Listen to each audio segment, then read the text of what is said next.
Welcome to Dicejunkies, and this is Random Encounters, and I'm with Q. And I'm Xenodamus. Hope you enjoy.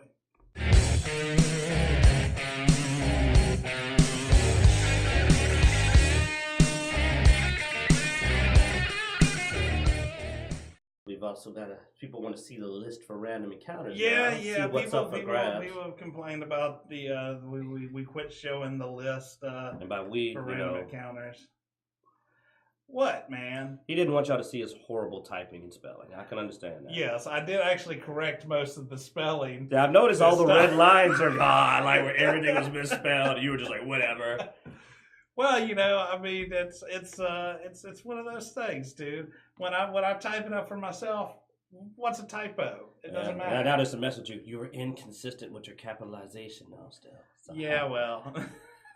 I just wanted you to be self-conscious. I'll change the font to where every letter is capitalized if you want. You got all kind of offset, like punctuation. Here, I'll before I show it to people, I'm I gonna was change kidding, it to man. No, you done. I'm gonna change it to the stencil font because stencil. There you go. Everything's capitalized. You're so terrible. What? Why am I terrible? The editor is horrified by the terrible stencil. I'm just sitting there going like, that looks horrible, but I'm going to let her say it. Uh-huh. But that way, okay, let me show the list for everybody that is for random encounters, so that when our editor gets a hold of random encounters, she can cry a little bit inside. So you're going to show that to people? Yeah. Put it up. I'm trying to find I invite you all to correct this list and then send it in, and everything that's wrong with it. All right. So this is our random encounters list. This is I the list. cannot read that. Oh my God, that is horrible. You can read it. Fine. Especially number 3 no longer looks like DJ cuisine. It looks like that's a B. So that's just. What's a standard editor? What's a standard font? Arial. Or Helvetica. Here we go. Arial. She didn't even highlight. And see, you people asked for this. You asked her to put up the list. This is why I'm not an editor. Though I have been forced to edit stuff up until this point. I still edit most things. But roll it up. This random encounters is edited by our lovely editor. There we go. Michelle. So that's my please stop and roll the dice. Just like before our editor kills you. Well, I mean, I wanted to make sure everybody gets to see the list and know that if you want to hear us talk about something specific, you want to throw in a topic or something like that. See if you can trip us up on our random, actually topics that we didn't have to come up with ourselves. Just drop it in the comments. Let us know. We'll add it to the list. Now, if it's something horrible, we'll add it to a secondary list for when we roll a 1. Oh, yeah. It'd be nice to have a sub list. Why don't y'all pull up? That'd be great to get something horrible suggestions. Yeah. That way we can blame it on them. Exactly. When we have to talk about it and stop getting, on watch lists. All right. So let's go back to the webcam so that people can see what we roll. All right. Let's see what we get here. 16.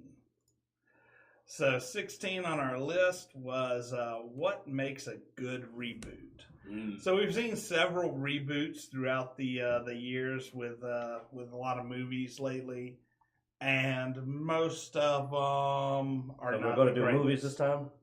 Are we talking? We can do multiple. Yeah, we didn't specify movies. Oh, no, you rolled it. You pick. We'll do movies this time. So anyway, there's a lot of reboots, and so we asked a question to ourselves, and we're like, what makes a good reboot? Why are some reboots good and most reboots bad? And it's a good question. I'm trying to think of an answer. No. So we both can weigh in on it. I think it basically boils down to, for me, if you're going to do a reboot, have a reason for the reboot. Like a lot of times the reboots are probably good just because, this reboot stayed truer to the book, or this reboot modernized it to where a lot of things it makes more sense in our current time, especially with a lot of older things. So you reboot it into modern times, stuff like that. I think a lot of those reboots are a little better than when people just try to remake a movie and not change a lot of stuff up. They're just changing the actors up, or they get further away from the original content and try to make either a political statement or something like that. A lot of times you'll see where they mix in the PC culture into a new reboot. True. From what I've seen, because I want to be fair here, the first thing that really is required to be successful with a reboot usually is that you make people aware you're doing a reboot. And the reason I say that is because, I look at the ones that haven't sucked, like Spider-Man Homecoming, Batman Begins, ones where they did it and people didn't immediately cry out. And then what I noticed, the thing is, there already had been a movie that was not a reboot before that. There'd been like, we're going to tell Peter Parker's story true to form. Yeah. Now we're going to do a reboot. But when you just pull like Michael Bay did with Transformers, where people are like, oh, they're making a live-action Transformers movie, cool. And everybody's going there thinking it's going to be the Transformers story of their childhood, and you're going, nah, dude, Knights of the Round Table, Arthur, magic swords, racist robots, and you're just like, whoa, this is not really what you would consider a reboot. I mean, it's making a live action out of a cartoon. But that's the thing, yeah. But I mean, technically, he thought it was a reboot because he did not try to stay anywhere near. Well, no, what I'm saying though, it has to have been booted first to be a reboot. Just because I made a bad version of the cartoon in live action, does that make it a reboot? True. And that's what I think is often happens is people go for the live action, and I think they're thinking, I'm going to retell this story. And it's like, tell people you're retelling the story. Because I've also seen it where they did something different when they went to the movie, but they said, this is a different, we're doing this. I mean, I usually consider like a reboot would be, there was It. Now there's New It. That's a reboot.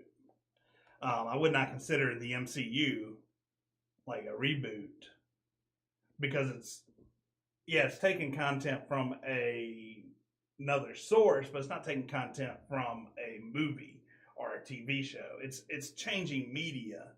So I don't consider changing media to be a reboot as much as within the same media.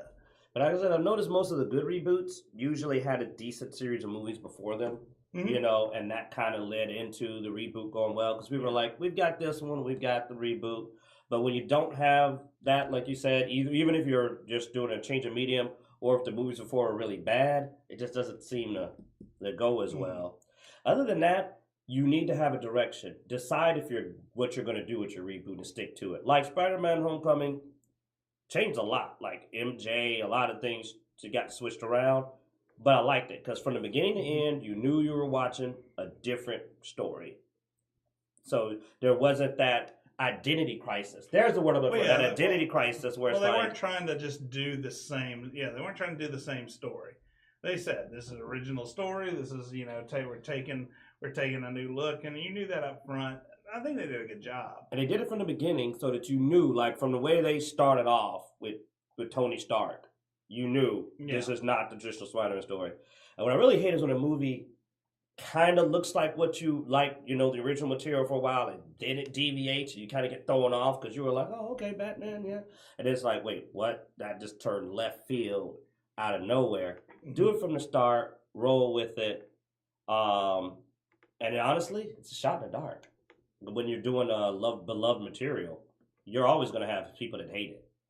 Well, yeah, I mean, we've seen that, with a lot of the horror movie reboots.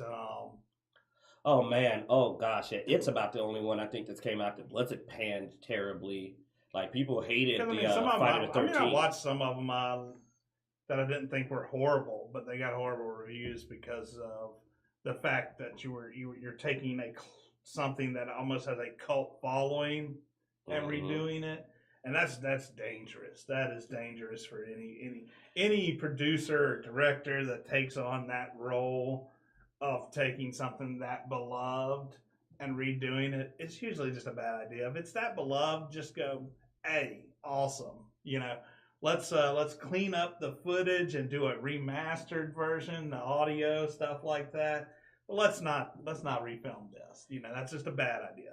Well, like Halloween, Halloween with Michael Myers, Friday the 13th, the Nightmare on Elm Street. All those reboots. A lot of them got hit pretty hard and weren't popular with fans.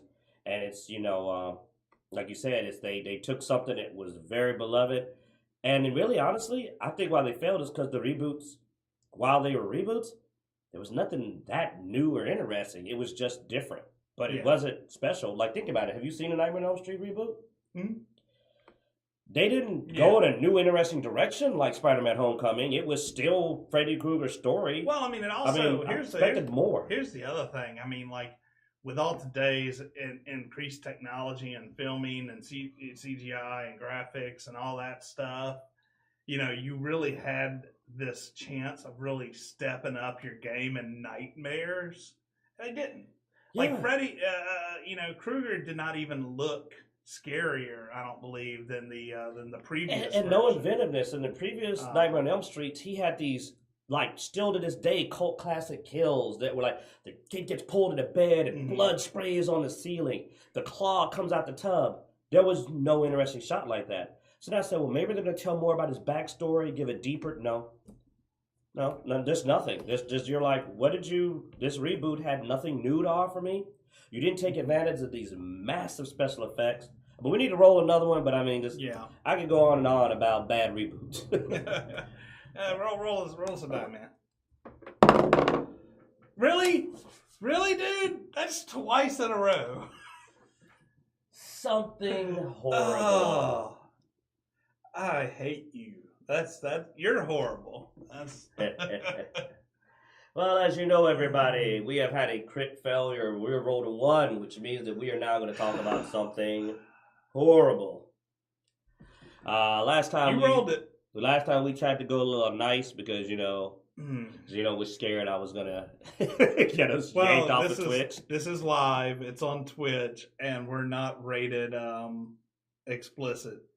So, all right. So then we'll play it safe. We played around with this earlier, so we'll just talk about what we were talking about earlier. Basically when I was shown the Doctor Who insane. Oh, you're gonna. Okay. One of the first things I noticed is that despite all this big talk about is this very PC and we're finally getting a female Doctor, I thought it was amusing that her first, let's say 5 minutes of dialogue consists of the words like, wow, brilliant, and then just a series of grunts, moans, and other suggestive sounds to an epic audio track.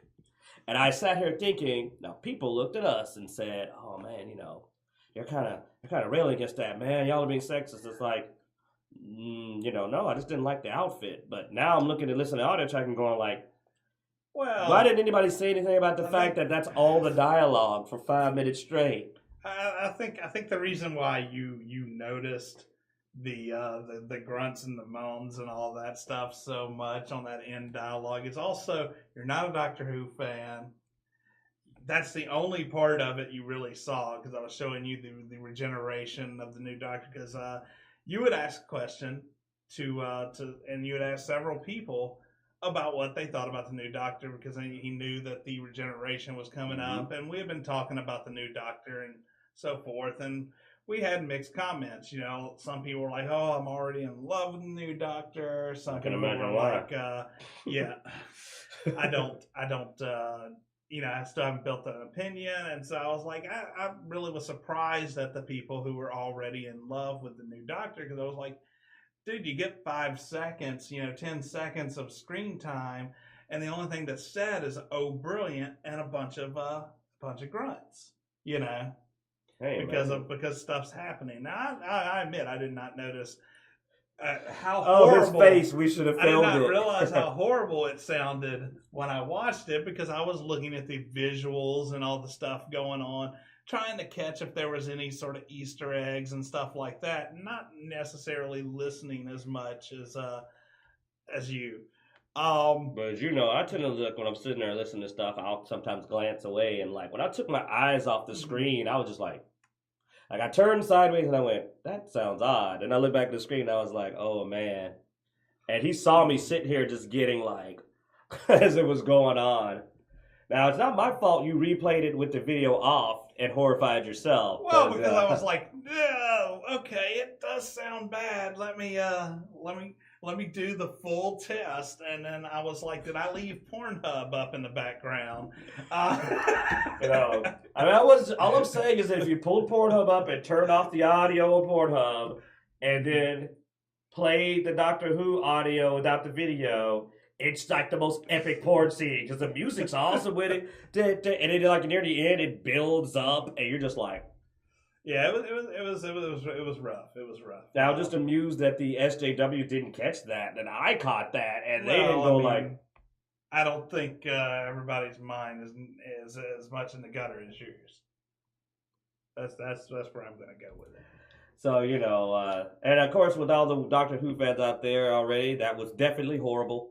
And, yeah. Well, so I have fulfilled my contractual requirement. We are friends with a Doctor Who podcast who is now probably going, maybe we shouldn't be associated with these guys. What are you talking about? They get to do a rebuttal now. They'll get to jump on and talk about how terrible we are. You know they're not going to talk about these sounds coming out of the first female Doctor's mouth because. Well, all I'm going to say is I like the new Doctor now, and I'm actually considering watching the next episode. She has a lovely voice. All right, I'm getting more and more horrified by the minute on this conversation. I always thought she was cute, but man, like, you know. I mean, we're already talking about getting demonetized as it is. Let's not lose our ability to stream on Twitch as well. I was saying, it's like they say, like, I was like, all right. So let's get Google to roll for us. Okay, Google. Roll me a d20. Sorry, I'm thinking about it. Sorry, I can't help with that yet. Yeah, that's because Q wouldn't shut up. You done? So okay, go ahead. I'm good. All right. Okay, Google. Roll me a d20. Rolling a die with 20 faces. The result is 14. I was hoping for another one. No. You're just trying to. All right, so PC gaming back for good? ? So this question's come up because PC gaming has at pretty much an all-time high for a really long, in a long time. And we had the years of the console, especially with the PlayStation 1 and Xbox. It was right at the peak of the console age, and now Steam has. I contribute it to Steam. The rise of the PC.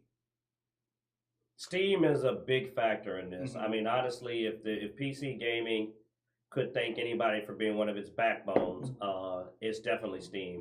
I mean, Steam introduced a large, easy access of games, an easy way of keeping up with them, downloading and removing them so they didn't even have memory issues. I mean, who doesn't have a big Steam library? Oh, yeah. We even own games we don't play, and we're not upset about it, which I think is funny because consoles are trying to find ways to get more money out of us, and Steam does it by not trying to cheat us. They just go, here are these games at a good price, and we're like, we'll spend money on these games in case we decide to play them. We don't care that we can't bring them to a used game store and resell them and all that stuff, and charge people absorbent prices for something that the store paid $5 for.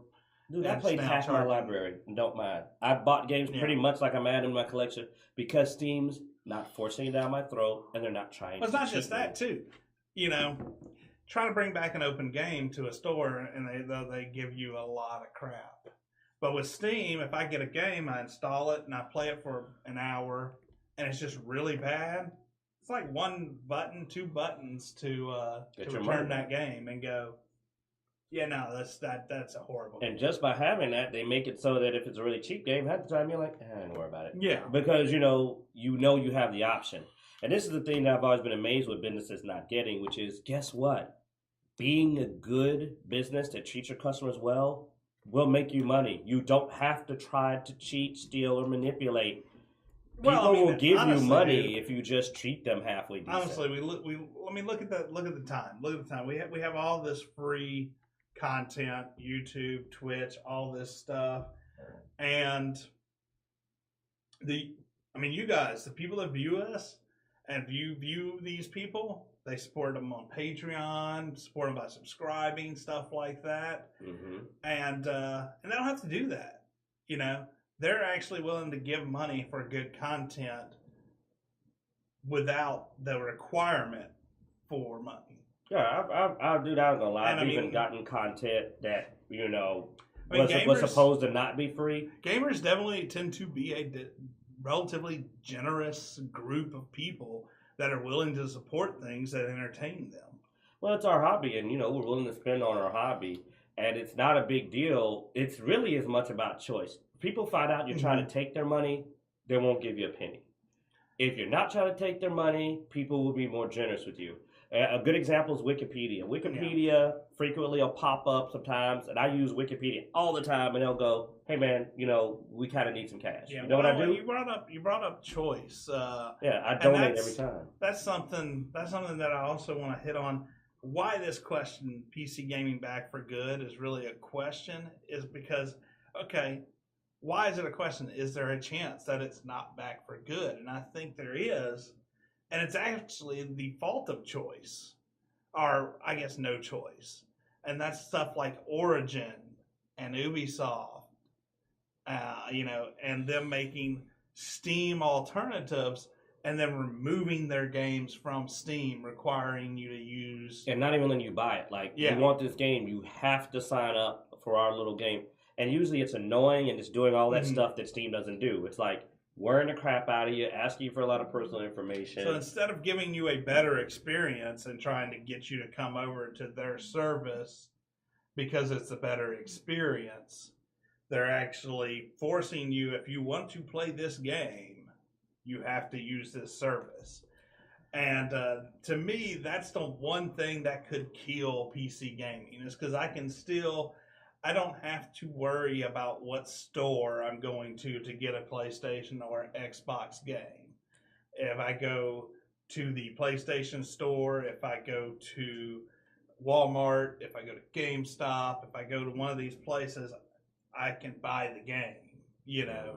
There's not a concern of, no, this is you can't buy this game unless you go over to Costco. Costco is where this game is, and you can only get it at Costco. See, I don't think it's going to kill PC games, because I know for us, especially as you become a mature gamer and you get more options, I used to be that guy that it was like, I got to get the next game of this series. Mm-hmm.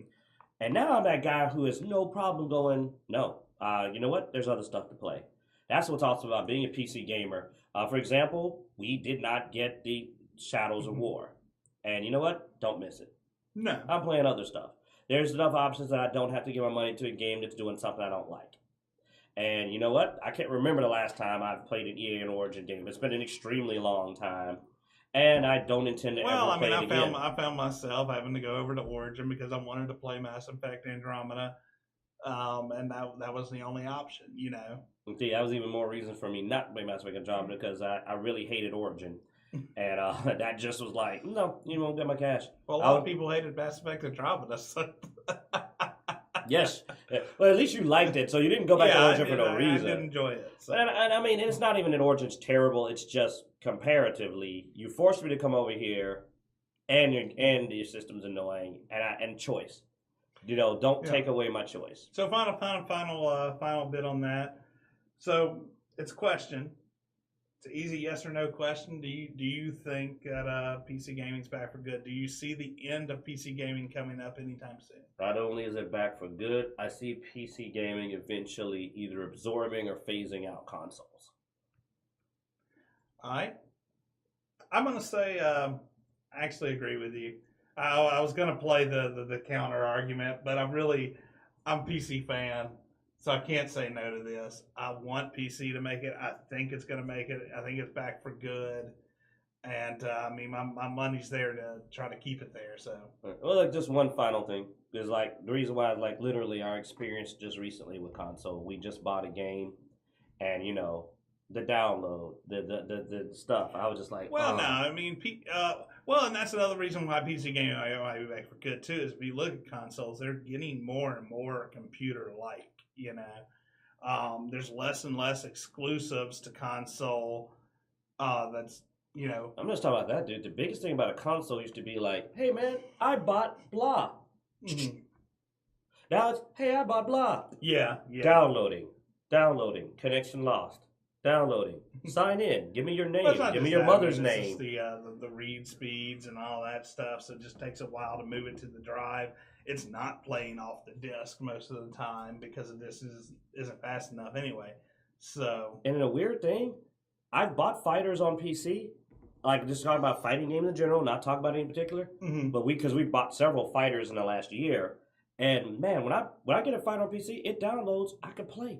But Yeah. man, there's so many more steps it seems The only like reason I for still console prefer fighters. the only reason I still prefer to play fighting games on the console is it's easier for the couch co-op type thing, and way too often on PC. And I've only noticed this mostly with fighting games, but you'll have where that something in the background hit, and you have that split second of lag, and it just kills your roll, you know? Hmm I'll give you that. But I just, like I said, consoles, especially with this attempted exclusive content, would just makes you stop playing. Like, I haven't played any of the Nathan Drake stuff because it's exclusive. You know what you've done? You didn't pull anything off. You just made a person not play an entire genre of your game. Mm. So, I also think the exclusivity of consoles is going to bite them in the tail. And we'll see, you know? Like, I haven't played any of the Mario stuff because it's only on Nintendo. Yeah, well, Nintendo is probably the most exclusive content console of them all. So, I mean, they don't even like you streaming their stuff. So, I mean, we've gotten hit with copyright for what? Yeah, how dare you Zelda advertise and our stuff game like for that. us? Even Yeah. though everybody loves their games, all of it's like how amazing their game is. They still go, how dare you say Hyrule, like Breath of the Wild is the best game ever? Hey, you like the open world design of Hyrule? No. How dare you How rate dare Super you Mario tell Odyssey people one of the that? best Mario games? Yeah. Arrgh. You took a screenshot, you evil person. Now people want to play our game. Yeah. So, all right. Well, that wraps up Random Encounters for this week. We hope you enjoyed. Like I said, please be sure to like, subscribe. If you're on Twitch, follow, all that good stuff. Check us out on Facebook. Say subscribe again. Subscribe. Emphasize the subscribe. Subscribe. There we go. Subscribe to YouTube. Subscribe to our YouTube channel. Subscribe to YouTube. YouTube.com. Our YouTube. YouTube.com/Dicejunkies. There we go. Yeah. That's all I can do. I can't You can also go to Dicejunkies.com. That is our webpage. There's a subscribe button at the bottom of their webpage that will take you directly to the YouTube channel. All our links to all of our social media is right there. On that page, you have links to our Patreon, our Facebook, our Instagram, Twitter. All that's there, Twitch. So you can pretty much see everything where to find us on our webpage. So we hope you enjoy. Take care.